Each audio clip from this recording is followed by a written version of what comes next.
एतजाज एहसन साहब ने हमें ज्वाइन किया, बहुत शुक्रिया सर, वक्त दिया आपने। हम थोड़ी देर पहले जो बात कर रहे थे, पहले मैं वहां से आगाज करूंगा। वो जेआईटी जो बनी थी कि जजेस की तस्दीक की जा रही है, ट्रोलिंग की जा रही है। एक तो प्रेस जो हमारी बार काउंसिल्स हैं वो बड़ी सेलेक्टिव किस्म की चीज़ों का नोटिस लेती हैं, यहाँ पे उन्होंने ले लिया और उसके बाद बड़ी सरत के साथ जो है वो निगरान हुकूमत ने जेआईटी भी बना दी।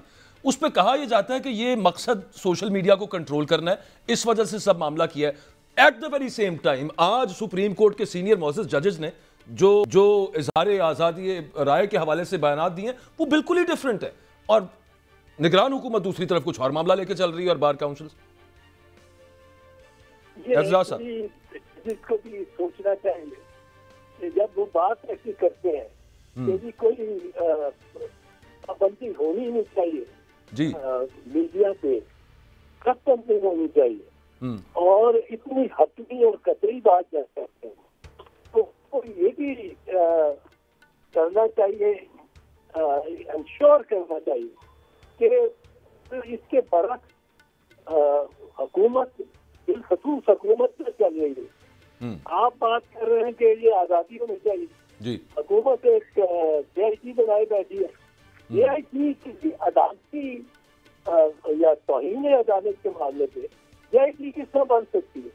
तौहीन अदालत का स्वान तो between the contemnor and the court है।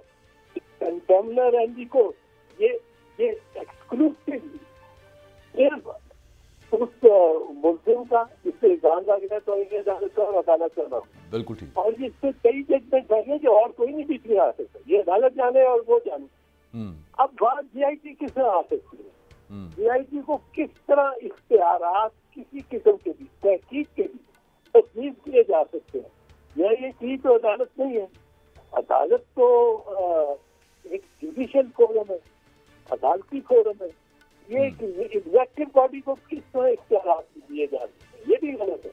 ये इख्तियारात बिल्कुल कोई जीआईटी नहीं बन सकती कंटेम्प्ट ऑफ कोर्ट में। तो बहुत सारे काम वो ऐसे एतजाज साहब कर रहे हैं ना जो पहले कभी हुए नहीं है। अदालतों की बड़े सारे हुक्म उन्होंने फ्लाउट कर दिए, हवा में उड़ा दिए। तो यहाँ पे एक और नया एक नई नज़ीर निकाल ली उन्होंने, क्या करें अब हम। लेकिन एक बड़ा इंपॉर्टेंट सर आपसे एक कानूनी नुक्ता पूछना है जिससे आरिफ चौधरी साहब साथ हैं, वो भी एग्री कर रहे हैं। सलमान अकरम राजा साहब ने कहा कि चूंकि पाकिस्तान तहरीक इंसाफ ने हमें टिकट्स दिए हैं, हम अगर जो कैंडिडेट्स जीतेंगे उसके बाद वो बाउंड होंगे कि तहरीक इंसाफ में ही रहें, वगरना डिफेक्शन क्लॉज वहां पे इन्वोक होगी। ये जो बाकी पार्टियां कह रही हैं कि इनके आज़ाद जीते हुए उम्मीदवारों को कोई कह रहा है हम खींच लेंगे, कोई वहां चला जाएगा वहां चला जाएगा, ये कानूनी तौर पर आईनी तौर पर पॉसिबल नहीं है। आपकी राय क्या है इस पर? याद रखें इसमें जो पहले हमने बहुत सारी बातों को बिल्कुल गलत लिया है। उनकी जो फाउंडेशन ही है, बुनियाद ही है, हमने गलत रखी है। बुनियाद रखी है तो वो अगर दीवार टेढ़ी है या कद है, वो सुरैया तक भी ले जाए, कहा सुरैया वो कद ही रहेगी, वो टेढ़ी ही रहेगी। अब जो हमने पहले मैं एक जल्दी से करती हूँ, एक मिसाल के तौर पे हमने ये गलत मफरूजा दिया कि सिंपल या निशान या बल्ला या तीर या शेर ये सियासी जमात के सिंबल्स है। ये सियासी जमात के ही सिंबल नहीं है, ये इसमें और स्टेक होल्डर भी है। सबसे जो इम्पोर्टेंट स्टेक होल्डर वो कैंडिडेट है और कैंडिडेट पार्टी के अलावा, और असल में वो वोटर है जिसको जो पढ़ लिख नहीं सकता, जिसकी सहूलत के लिए कि वो बुनियादी हक अपना वोट डालने का वो इस्तेमाल करता। और ये निशान वापस लेके बल्ले का सुप्रीम कोर्ट ने करोड़ा वोटर को डिसएनफ्रेंचाइज कर दिया, जो कि वो नहीं कर सकते। ये बुनियाद उन्होंने गलत सोची।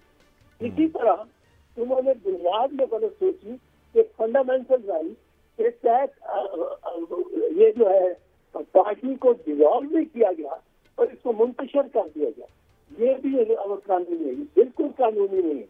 आईन के तहत सेक्शन आर्टिकल 17 के तहत अगर हो सकता है डिसॉल्व पार्टी मुंतशिर की जा सकती है, तो वो आर्टिकल 17 ही हिस्सा है, उसकी एक प्रोसेस है सुप्रीम कोर्ट के लार्जर बेंच के पास जाएगी, 3 मेंबर बेंच के पास नहीं।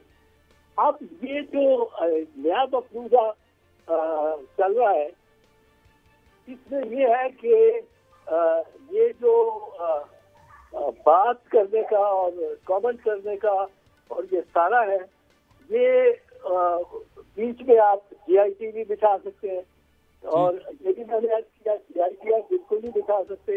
ये मामला सिर्फ और सिर्फ अदालत और उसके बिल्कुल दरमियान ठीक है। वो आप वैसे कह रहे हैं ना कि निशान लेके बुनियादी इंसानी हुकूक जो है उनकी खिलाफ वर्जी की गई है, फंडामेंटल राइट्स की। आज चीफ जस्टिस ऑफ पाकिस्तान वो जो जिस तकरीब में थे, वो जो वर्कशॉप में थे, वहाँ पे उन्होंने बताया भट्टी साहब के बुनियादी हुकूक की एक यादगार वो सुप्रीम कोर्ट में बनाने लगे हैं, जहाँ पे जाके लोग तस्वीरें खिंचा सकेंगे। मैं एक ब्रेक ले लूँ। मैं जरा एतजाज साहब और आरफ साहब से सिर्फ 30 सेकंड, दोनों वकला मेरे एतजाज साहब तो बड़े भाई हैं और आरफ चौधरी साहब ये बताएं, जो खुद इलेक्शन कमीशन आइन में वाशगाफ लफ्जों में लिखा है कि 90 दिन से एक दिन कोई इंटरम नहीं जा सकती, आप उस इलेक्शन कमीशन ने सुप्रीम कोर्ट का हुक्म था 14 मई को इलेक्शन वो नहीं कराए, वफाक में भी नहीं कराए, उसकी शिकायत पर एक जमात के करोड़ों लोगों से उसका निशान वापस लेना, ये क्या आईनी फैसला है? जब किसे पूछना ये बिल्कुल गैर आईनी फैसला है। एतजाज साहब अगर हैं तो उनसे पूछ लें। जी एतजाज साहब आप सम अप कर दें, फिर चौधरी साहब से पूछ लेते हैं। जी मुझे सर एतजाज साहब सवाल पहुंचा नहीं आपका बीच में से। मैं एतजाज साहब ये लेता हूं कि आईनी तौर पर निगरान हुकूमत पाबंद है 90 दिन में हर हाल में इलेक्शन कराने की, तूफान हो, बारिश हो, जो मर्जी हो।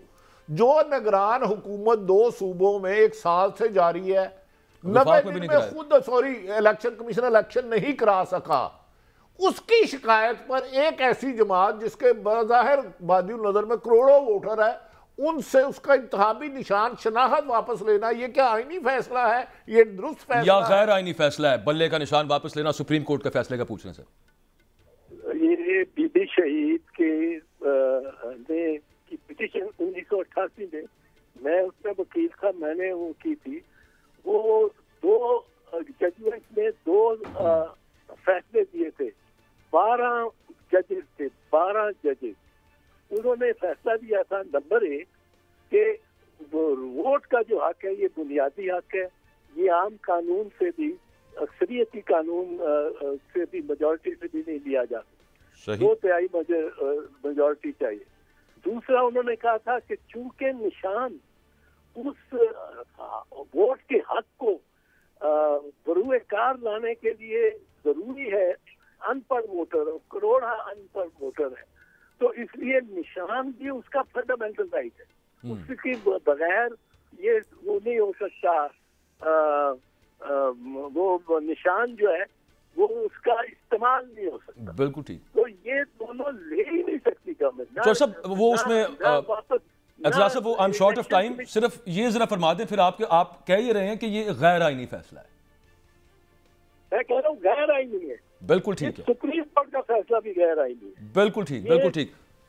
तो सुप्रीम कोर्ट का फैसला उस निशान को ले जाए वापस लेने के लिए आपने ये सोचा नहीं कि आप एक निशान नहीं ले रहा है। ये आप सोचते हैं, ये सोचते हैं जी पार्टी का सिंबल है, पार्टी का सिंबल है। पार्टी का सिंबल नहीं है, पार्टी उस ना खानदा, अनएजुकेटेड, इलिटरेट बंदे का है, जी जी, जो कि वोटर का है, जो कि 20 नामों में बैलेट पेपर में अपने कैंडिडेट का नाम ही नहीं देख सकता, समझ सकता। और एक लिहाज से ये तमाम वोटर्स का, पाकिस्तान के तमाम वोटर्स का ये निशान है। बिल्कुल ठीक है। एक ऑप्शन ही ले ली आपने, एक ऑप्शन उसे ले ली